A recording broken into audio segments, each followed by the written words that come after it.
Tadi Pak Wamen sudah menjelaskan 9 paket kerjasama itu ya Pak, yang kalau saya rasa ini bisa dikatakan kalau berjalan dengan baik, ini kayaknya WNI akan jadi warga negara paling bahagia di dunia ya Pak ya. Amin. Pelaksanaan perbaikan dalam sistem teknologi kita bukan semata-mata menjadi transformasi teknologi, tapi ini juga kami kaitkan menjadi sistem pemberantasan korupsi yang kami lakukan di Kementerian ATR BPN. Salah satu program yang kita upayakan atau untuk mencegah terjadinya tindak pidana korupsi, karena concern dari KPK, apapun unitnya adalah mencegah tindak pidana korupsi, itu adalah transparansi nantinya, supaya masyarakat tahu, masyarakat paham, dan juga masyarakat tidak merasa ditutup-tutupi. Tentunya kerjasama ini yang dilakukan antara kami dengan KPK, juga akan melibatkan pemerintah daerah. Kalau ini bisa dilakukan dengan baik, pengelolaan, pemberian layanan pertahanan dan tata ruang diberikan secara baik di daerah, tentunya ini akan sangat berkontribusi besar terhadap pemerintahan daerah yang ada di seluruh Indonesia.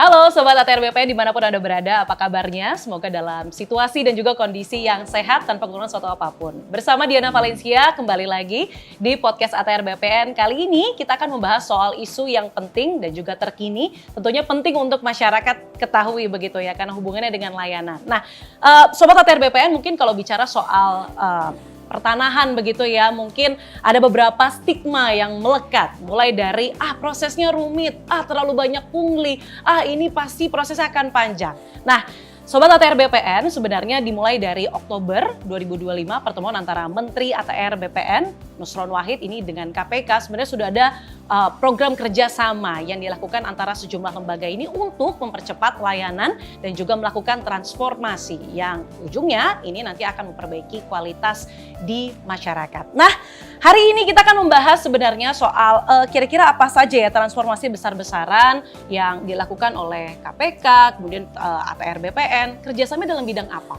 Fungsinya apa sih untuk masyarakat? Ada nggak sih transformasi itu dampaknya untuk masyarakat? Kita akan diskusikan pada hari ini. Tentu saya tidak akan sendiri, cuap-cuapnya ya. Di sini sudah ada, saya sapa terlebih dahulu yang dekat dengan saya. Ini ada Wamen ATR BPN, ada Pak Osi Dermawan. Selamat, ini kita bicara selamat pagi, siang, sore, dan juga malam Pak. Karena mungkin Sobat ATR BPN bisa dengar kapan aja. Selamat pagi, siang, dan sore, dan malam Mbak Diana.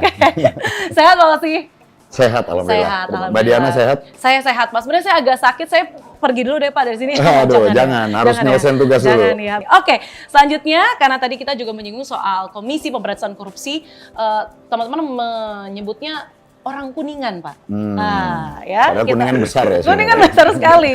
Saya sapa juga ini ada Pak Edi, Edi Suryanto, Direktur Korsup Wilayah 4 KPK. Selamat datang Pak Edi, terima kasih sudah hadir. Terima kasih, sama-sama. Oke, baik. Kita langsung ya, tidak perlu berlama-lama lagi. Tadi ada kerjasama ataupun kolaborasi yang tadi disampaikan. Saya mau tanya terlebih dahulu, sebenarnya apa sih, ke Pak Wamen terlebih dahulu mungkin ya Pak, hubungan tata kelola pertanahan dengan pencegahan korupsi. Di mana benang merahnya Pak? Apa fungsinya? Oke. Baik Mbak Diana. Pertama, kalau kita berbicara masalah tanah, tentunya tanah merupakan aset yang dimiliki oleh, yang menguasai hajat hidup orang banyak. Betul. Dan yang kedua bernilai tinggi. Karena nilainya yang tinggi itulah kemudian kerawanannya juga menjadi tinggi. Kompleksitas pengelolaan juga akan menjadi sangat tinggi. Kalau tata kelolanya tidak baik, maka ini akan menimbulkan kerawanan. Termasuk salah satunya adalah terkait dengan korupsinya itu tadi. Jadi kami di Kementerian ATR BPN sendiri, sesuai dengan arahan Bapak Menteri Nusron Wahid, tentunya kami melakukan langkah-langkah yang kami lakukan dalam rangka untuk mencegah agar supaya pelayanan pertanahan ini tidak kemudian bersinggungan dengan area korupsinya. Yang pertama tentunya melakukan digitalisasi terhadap layanan kita. Yang kedua, Bapak Menteri menitipkan pesan agar Kementerian ATR BPN dapat menyederhanakan proses bisnis pelayanan pertanahan dan tata ruang yang dilakukan. Sehingga tidak berbelit-belit, harapannya masyarakat mendapatkan pelayanan yang cepat. Lalu yang ketiga juga yang sangat penting tentunya integrasi data antara pusat dan daerah, antara pertanahan dan tata ruang. Karena kalau integrasi data dapat diraih, maka kemungkinan untuk kelalaian ataupun kecerobohan yang dapat dilakukan dapat kita minimalisir. Lalu yang keempat yang juga kita lakukan tentunya adalah kaitannya dengan sumber daya manusia. kita terus melakukan peningkatan kualitas, kapasitas, dan juga integritas dari SDM yang SDM-nya. kita miliki. Ya. Tentu KPK selaku lembaga pengawas yang ada terhadap pemberantasan korupsi yang ada di negara kita ini juga sangat berperan penting. Itulah mengapa kerjasama ini kemudian dilakukan. Sehingga kalau ditanyakan apa hubungan antara layanan pertahanan dengan korupsi, ya tentunya ini sangat erat sehingga kita memang betul-betul harus mewujudkan satu tata kelola yang sebaik-baiknya agar kita bisa meminimalisir korupsi yang bisa terjadi di kementerian ini. Sehingga kesimpulan singkatnya Mbak Diana, bahwa digitalisasi dan juga pelaksanaan perbaikan dalam sistem teknologi kita bukan semata-mata menjadi transformasi teknologi, tapi ini juga kami kaitkan menjadi sistem pemberantasan korupsi yang kami lakukan di Kementerian ATR BPN. Oke, baik. Saya beralih mungkin ke Pak Edi. Pak Edi, tadi kan ada beberapa sebenarnya upaya yang sudah disadari dan dilakukan oleh teman-teman di Kementerian ATR BPN begitu ya, untuk mencegah bahwa wilayah pertanahan ini supaya tidak jadi bancakan. Kita tahu betul ada digitalisasi, kemudian ada integrasi data, dan juga dari SDM-nya.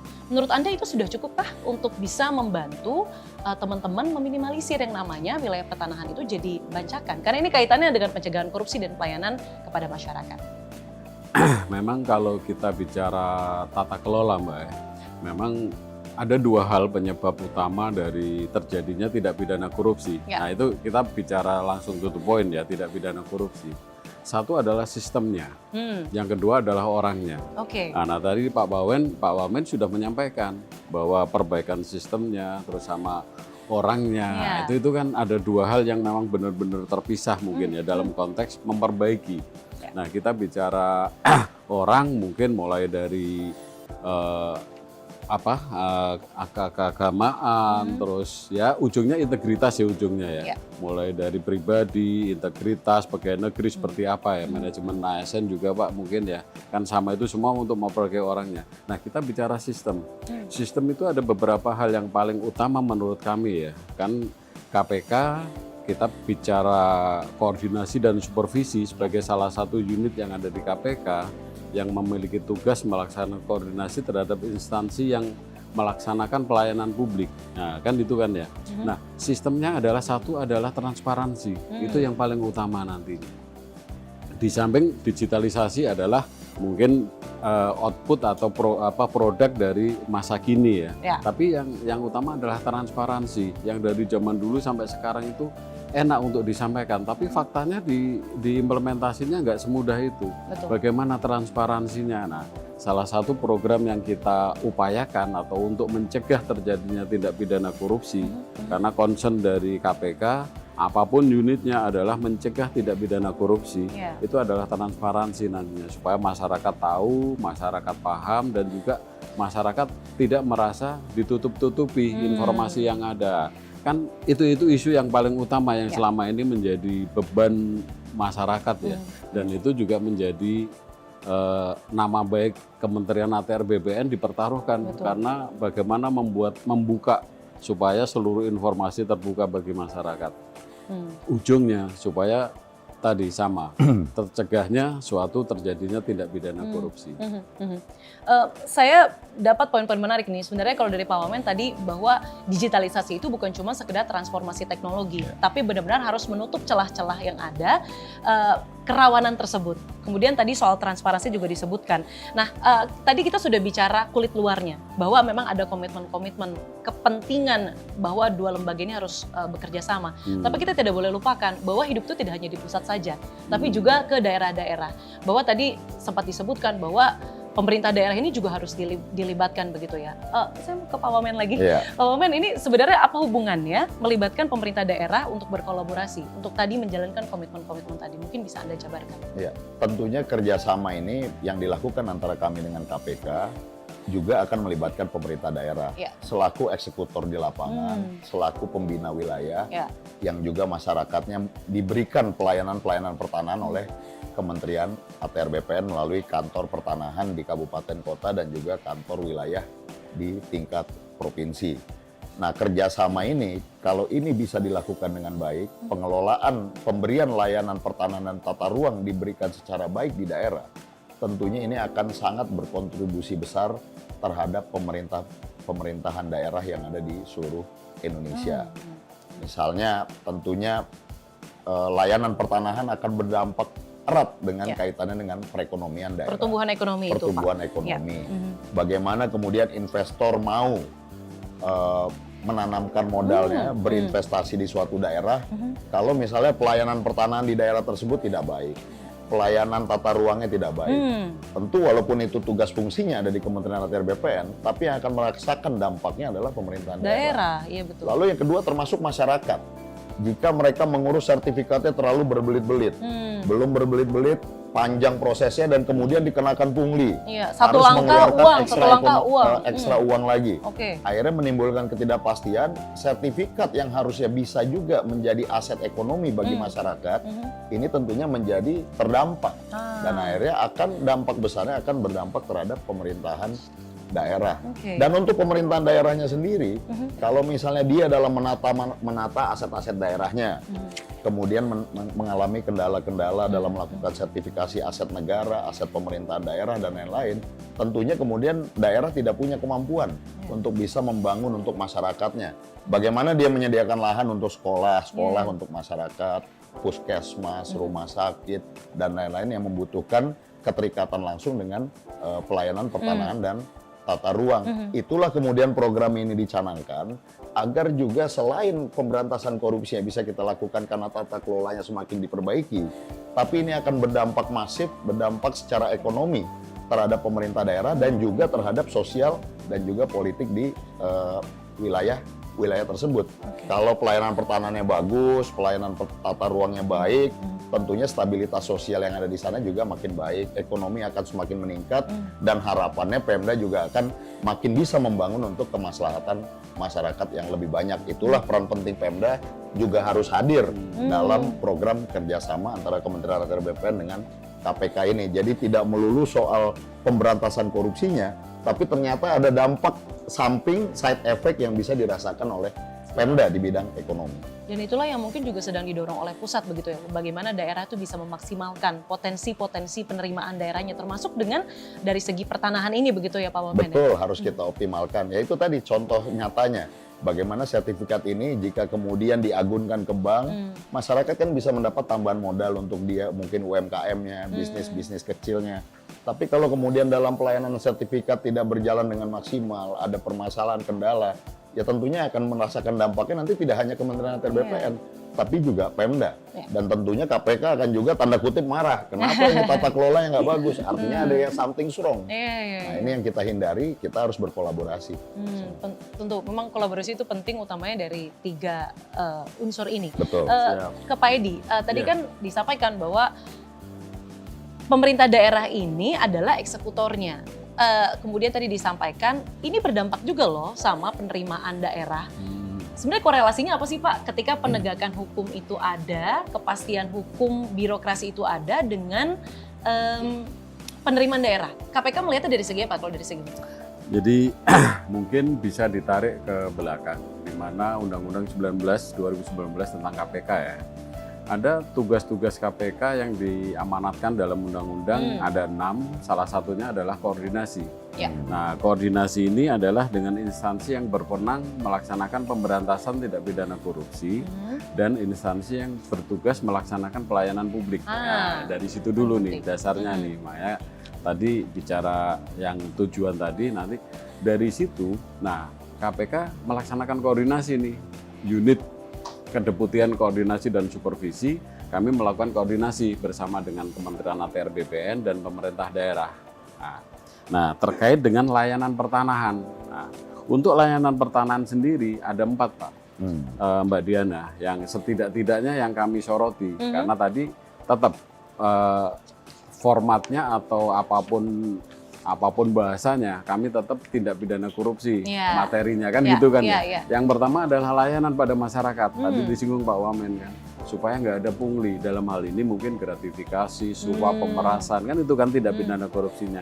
Bagaimana layanan kepada masyarakat. Yang kedua adalah aset-aset. Nah nanti bicara ke Pemdanya tadi Mbak Diana, yang Mbak Diana tanyakan, bagaimana hubungannya dengan Pemda. Pemerintah daerah termasuk kementerian itu mempunyai aset aset barang milik daerah dan barang milik negara.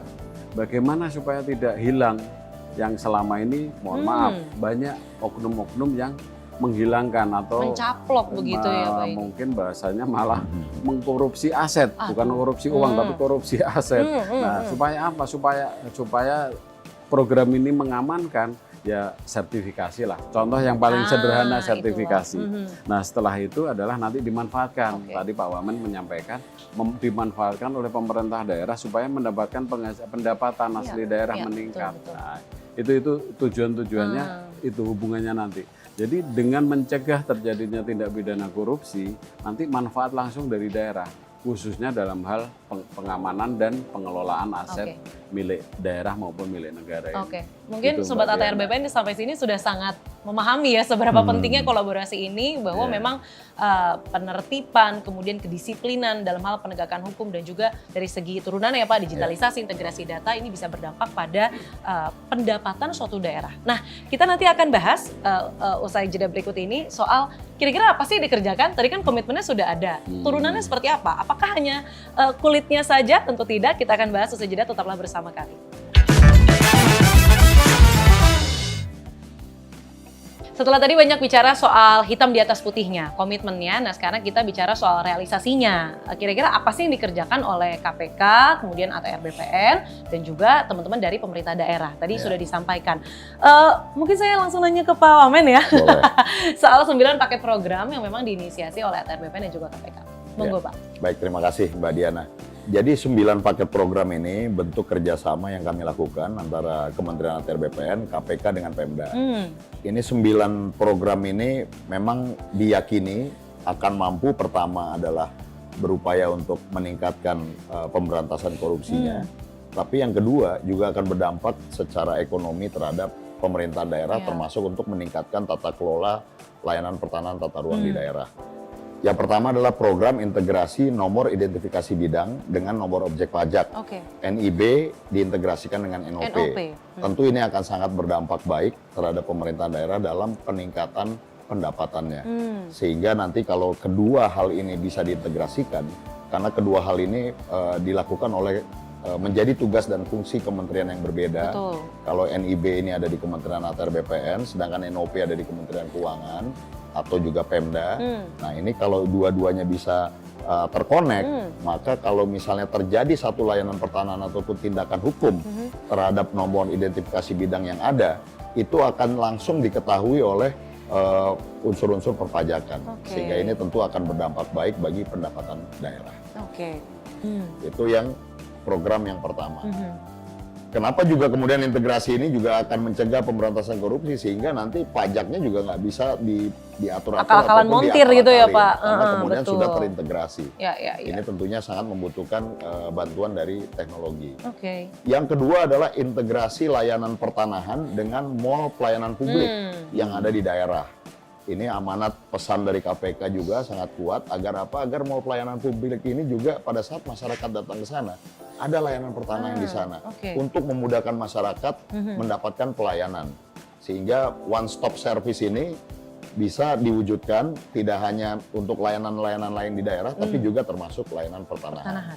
Lalu yang ketiga, percepatan pendaftaran tanah. Tentu ini menjadi concern kami, sesuatu yang sudah kami lakukan terus-menerus.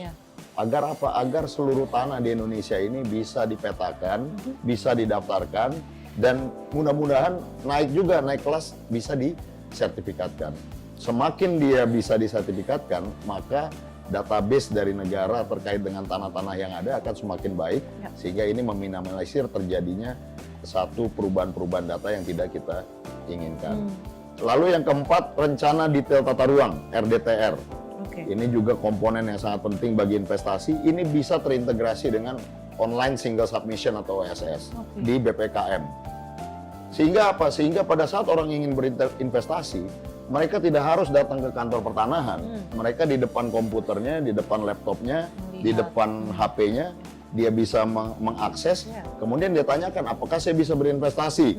Misalnya membuka pabrik gula, apakah itu cocok dengan rencana tata ruangnya? Apakah cocok dengan peruntukan kawasan dan lain-lain? Hanya melalui RDTR yang terintegrasi dengan OSS. Ini tentu akan membawa angin segar bagi para investor tanpa harus bersusah payah Iya. datang ke kantor apapun, dia udah bisa langsung ngecek bahwa permohonan saya ternyata bisa disetujui tanpa harus bertatap muka dengan pelayan pertanahan. Lalu sensus pertanahan berbasis geospasial, atau kita bisa bahasa mudahnya nih Mbak Diana, adalah kita melakukan pemetaan terhadap tanah-tanah yang ada di seluruh Indonesia dengan basis geospasial. Ini untuk meningkatkan kualitas database kita, karena sekali lagi kunci transparansi, akuntabilitas adalah kalau kita ingin digitalisasi, ya basis datanya juga harus bagus. Karena garbage in, garbage out. Iya, sampah betul. masuk ya yang keluar akan menjadi Betul. sampah. Iya. Nah, kita harus perbaiki seluruh database pertanahan kita, pemetaan spasial dilakukan termasuk di daerah-daerah. Yang keenam, integrasi LP2B. LP2B ini Mbak Diana adalah lahan pangan pertanian berkelanjutan. Yang diintegrasikan dengan RDTR juga. Agar supaya apa? Agar lahan pangan pertanian berkelanjutan ini kan merupakan salah satu penyokong untuk kemampuan kita melakukan swasembada pangan, swasembada beras yang menjadi astra-cita dari Bapak Presiden Prabowo Subianto. Tapi ini harus dipetakan dengan baik agar investor tahu mana sawah yang tidak boleh diganggu-ganggu, mana yang memang sawah bisa dialihfungsikan untuk industrialisasi dan hilirisasi. Lalu optimalisasi GTRA. GTRA ini adalah gugus tugas reforma agraria. Ini adalah instrumen yang disediakan oleh negara melalui Perpres nomor 62. Ini adalah satu mekanisme yang bisa dilakukan oleh daerah, di mana ketua GTRA ini sebenarnya para kepala daerah, bupati, wali kota di kabupaten kota, ataupun gubernur di tingkat provinsi, untuk menyelesaikan permasalahan pertanahan yang ada di daerahnya masing-masing. Karena tidak mungkin BPN daerah bisa menyelesaikan masalah pertanahan hanya sendiri.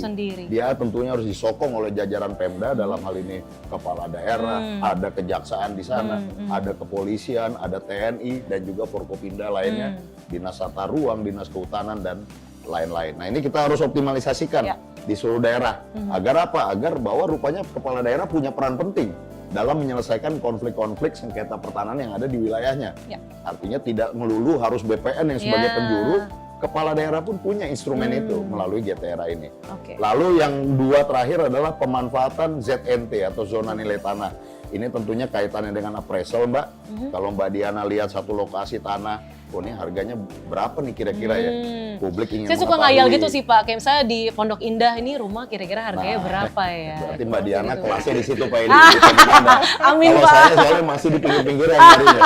Artinya dengan adanya zona nilai tanah, kalau misalnya masyarakat, publik ingin mengetahui kisaran harganya berapa, walaupun zona nilai tanah itu tentu dipotret dengan skala yang cukup besar, tidak memperhitungkan misalnya ini jalan raya harganya lebih mahal. Tapi ini paling tidak kalau ini juga dilakukan di daerah-daerah, maka masyarakat publik akan mendapatkan keterbukaan informasi terkait harga. Tidak mudah kemudian untuk diombang-ambing oleh mafia tanah ataupun calo-calo yang tidak bertanggung jawab, mematok harga yang besar dan lain-lain sebagainya. Dan terakhir tentunya konsolidasi tanah. Ini biasanya dilakukan di kota-kota besar, daerah-daerah kumuh. Misalnya bersepakat di satu komplek itu, mari kita perbaiki wilayah kita, lalu dibangun satu hunian apartemen ataupun rumah susun yang lebih bersih, lebih nyaman untuk daerahnya. Ini dilakukan melalui mekanisme konsolidasi tanah. Jadi ini 9 program ini cukup banyak, harus saya sampaikan agar masyarakat dan publik juga memahami esensi dari tiap program tersebut. Tadi Pak Wamen sudah menjelaskan 9 paket kerjasama itu ya Pak, yang kalau saya rasa ini bisa dikatakan kalau berjalan dengan baik, ini kayaknya WNI akan jadi warga negara paling bahagia di dunia ya Pak ya. Saya mau tanya sebenarnya tanggapan dari KPK soal 9 paket kerjasama itu. Karena tadi menjalankan 9 paket kerjasama itu bukan hal mudah, tentu butuh bertahap. Gimana KPK melihat adanya komitmen yang diturunkan dengan 9 paket kerjasama yang dibuat juga bersama dengan ATR BPN? Jadi bicara 9 paket itu sebenarnya udah pilihan ya, pilihan dari sekian ratus poin-poin yang harus dikerjakan. Kalau saya nggak salah ingat itu ada 25 di awalnya Pak Wamen. Jadi kami membahas insentif atau intensif gitu ya dari November 2025. Kami bahas terus-terusan sampai dengan awal 2026 kemarin. Nah, kami ibaratnya bukan disepakati ya, tapi kita ambil skala prioritas. Nah, inilah 9 inilah skala prioritas yang dipilih ya. Yang dipilih yang pertama juga secara realistis bisa dijalankan bersama, karena memang mau nggak mau inisiatornya memang dari Kementerian ATR BPN dan KPK, dari pusat dulu nih. Betul. Baru nanti bicara keterlibatan di daerah. Tapi nextnya, yang penting 9 ini kita pilih, karena yang pertama itu adalah tadi yang saya singgung sedikit, concern kami adalah tindak pidana korupsi. Ya. Tapi tentunya efek yang lain juga tidak bisa kita kesampingkan kan ya. Yang pertama kita amankan asetnya. Yang kedua, isu yang terakhir menjadi masalah kan masalah investasi. Ya mohon maaf kalau saya hubungkan dengan indeks persepsi korupsi Indonesia yang masih rendah. Itu sebenarnya kan masalah investor luar negeri yang menilai kok susah amat sih investasi di Indonesia. Nah, punya uangnya susah untuk nanam ke beberapa daerah begitu ya Pak ya. Mbak Diana. Nah, tadi yang Pak Wamen sampaikan sangat luar biasa. Kenapa? Karena memudahkan investasi. Dengan terbukanya atau transparansinya RDTR, terbukanya semua data pertanahan. Ya mudah-mudahan sih termasuk mendongkrak nilai indeks persepsi korupsi yang setiap tahun ya mohon maaf kita masih di angka 30-an Pak. Kalau anak sekolah nggak lulus sebenarnya. Nah itu salah satu tujuannya. Nah kalau kami tadi pertama masalah tindak pidana korupsi, yang kedua investasinya naik, yang ketiga yang beberapa kali Pak Wamen juga udah singgung adalah peningkatan pendapatan asli daerah. Peningkatan pendapatan asli daerah kalau kita bicara 9 program tadi adalah ya tentu jelas NIB sama NOP.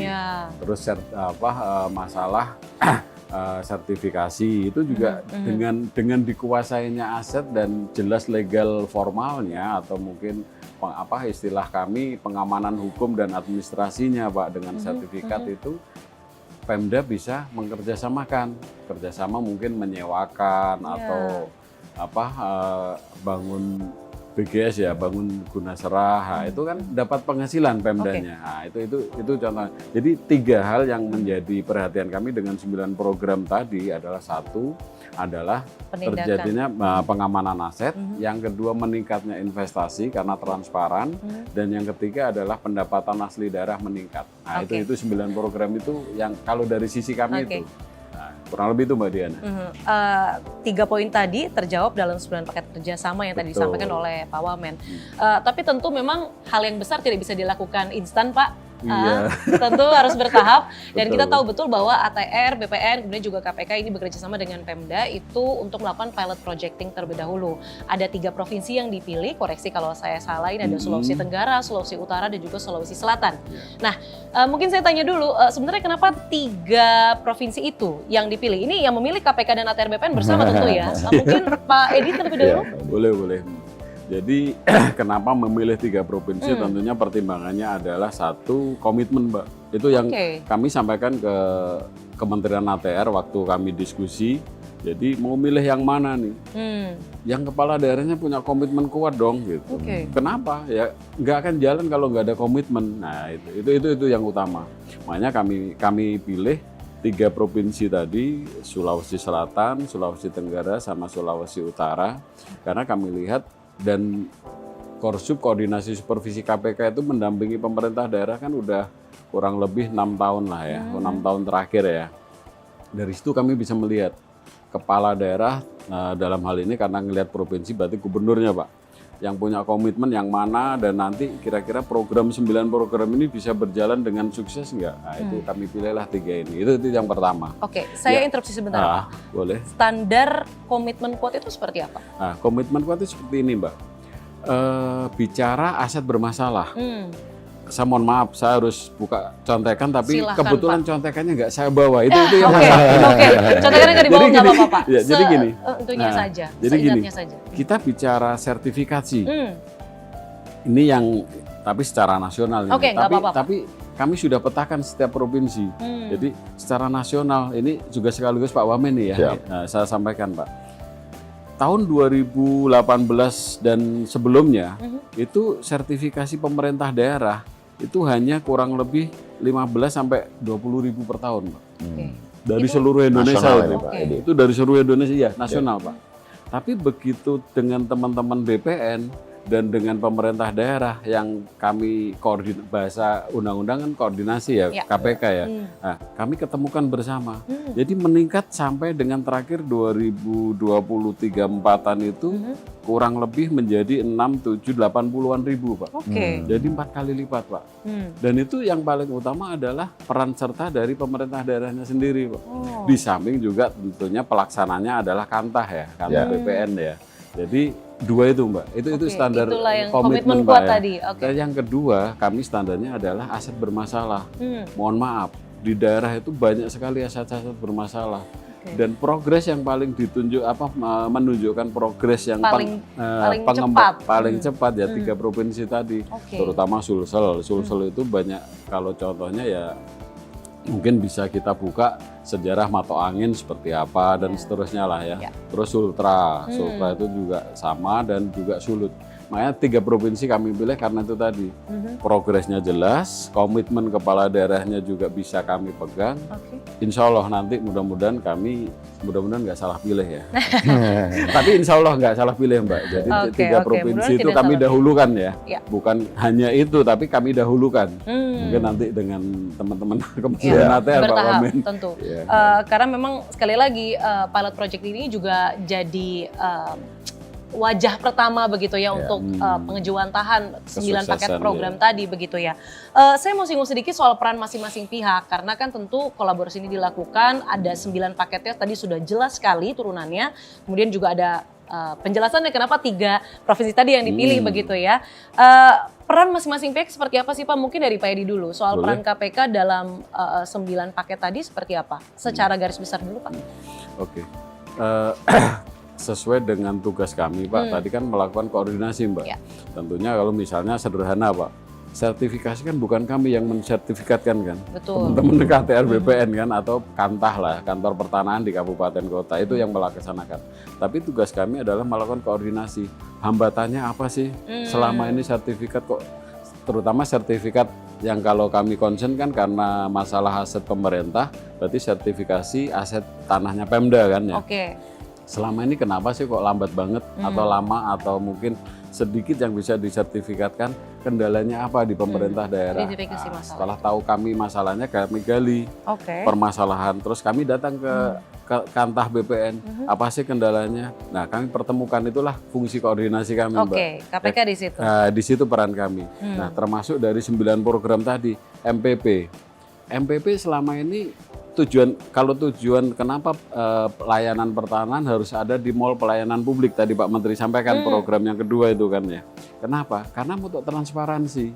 Ya mohon maaf, bahasa bercandanya selama ini kalau masalah perizinan, layanan kepada masyarakat itu kan memang banyak jendela Mbak. Yang tadi mungkin Mbak Diana juga pindah meja ya, istilah Mbak Diana pindah dari satu meja ke meja lain dan selalu bayar. Nah dengan di MPP itu berarti udah transparan, satu tempat, one stop service kan Pak Menteri tadi sampaikan kan. Nah itu contohnya. Peran kami di mana? Ya kami siapkan koordinasi dua-duanya kami pertemukan. Selama ini walaupun satu kota Mbak, rata-rata itu nggak banyak ngobrol. Itu anehnya itu, makanya itulah ya Pak masalahnya itu ya. Ternyata memang koordinasi seperti omongan bahasa umum ya, mudah diucapkan, susah dilaksanakan. Sedap, betul. Tapi itu peran kami di situ, Pak. Fauzi, ini kan KPK sudah menyampaikan, kita koordinasi lah, terutama soal identifikasi hambatan-hambatan yang ada. Kalau dari ATR BPN, untuk membagi peran-perannya seperti apa Pak? Karena kan perannya harus dikotakan, tapi juga harus saling ngobrol gitu Pak ya. Jadi Mbak Diana, pertama 9 program ini sebenarnya adalah tugas dan fungsi yang rutin dilakukan oleh Kementerian ATR BPN. Dengan adanya kerjasama ini, yang ditingkatkan adalah semangat kolaborasinya, sama ada akselerasi percepatan yang bisa kita lakukan. Sehingga pemerintah daerah, kami dan KPK berkomitmen di situ yang tadinya bisnis as usual, bisnis proses yang rutin dengan dukungan dari KPK, masukan dari KPK, masukan pemerintah daerah, sehingga ada percepatan di sana. Jadi ini yang membuat kami di Kementerian ATR BPN kalau terkait dengan 9 program ini, tentu kami yang sebagai pengampunya untuk pelayanan ini semua. Kami di pusat dan di daerah ada tangan-tangan kami melalui BPN di kabupaten kota dan provinsi. Ya. Dengan sinergitas ini, dengan semangat kolaborasi ini, dan sudah dilakukan di 3 provinsi ini, Sulawesi Utara, Sulawesi Tenggara, Sulawesi Selatan, sudah dilakukan kick off di sana juga. Dan saya mendapatkan laporan dari tim yang melaksanakan ini, alhamdulillah hasilnya juga sangat baik. Progresnya nyata, real, tiap daerah mensupport kegiatan ini, karena mungkin pemerintah daerah juga merasakan bahwa dampaknya ini akan ada bagi mereka. Selain tentunya kita berusaha meminimalisir korupsi yang bisa terjadi. Jadi artinya orkestrasi yang kita lakukan dengan KPK di level pusat, kemudian diimplementasikan di daerah, karena di daerah ini ya Pemda dengan BPN daerah sebagai eksekutornya di lapangan. Inilah tadi yang tadinya mungkin jarang ngopi bareng, bisa kita dorong untuk sekarang ya Pak, ngopi bareng kita. Bisa istilahnya berkomunikasi lebih intens lagi. Ya pasti sudah ada komunikasi, tapi dengan adanya program ini akan semakin bersemangat, dan mudah-mudahan selain 3 provinsi ini, ya tentunya akan menyasar ke daerah-daerah lain dan tempat-tempat lain, tapi kita akan sangat senang kalau 3 provinsi ini hasilnya baik, kita makin bersemangat untuk daerah-daerah lain. Ekspansi ya Pak? Ekspansi. Jadi di pusatnya itu menyediakan sistem dan regulasi teknisnya, Betul. kemudian pemerintah daerahnya juga siap mengeksekusi di daerahnya, dan KPK juga menjaga, dalam tanda kutip POV orang ketiga begitu ya, sambil terus berkomunikasi Memberi dan masukan, pengawasan, monitoring. Oke, baik. Usai jeda nanti kita akan hadirkan orang-orang yang dari tadi kita bicarakan, Pak. Mungkin sekarang kupingnya sedang panas, yakni pemerintah daerah yang menjadi eksekutornya. Nanti akan kita hadirkan usai jeda, tetaplah bersama kami. Dampak yang kami dapat itu, kalau nanti ini salah satu GTRA kita ini yang bahas kemarin ini nilainya 1 triliun, Mbak. Kalau ini nanti kita bisa berhasil untuk sertifikasi standar provinsi, itu sebuah capaian yang besar yang dimotori oleh BPN, ATR, dan KPK pendampingan. Tentu kami yang dapat manfaatnya. Sampai saat ini Bapak Gubernur terus memonitor implementasi di 15 kabupaten kota yang ada di Sulawesi Utara. Nah, ini tentu langkah yang sangat strategis yang diinisiasi oleh Kementerian ATR, BPN, dan KPK dalam rangka mewujudkan good governance. Nah, dari sisi kami tentunya harapan yang paling utama adalah meningkatnya pelayanan publik dan juga meningkatnya pengelolaan aset, khususnya aset tanah ya. Bahwa 9 program kerjasama kami dengan KPK dan juga seluruh pemerintah daerah ini tentu sejalan dengan apa yang menjadi harapan dari Bapak Presiden Prabowo Subianto untuk menghadirkan satu pemerintahan yang bersih, yang akuntabel, tapi juga memberikan kemudahan bagi masyarakat.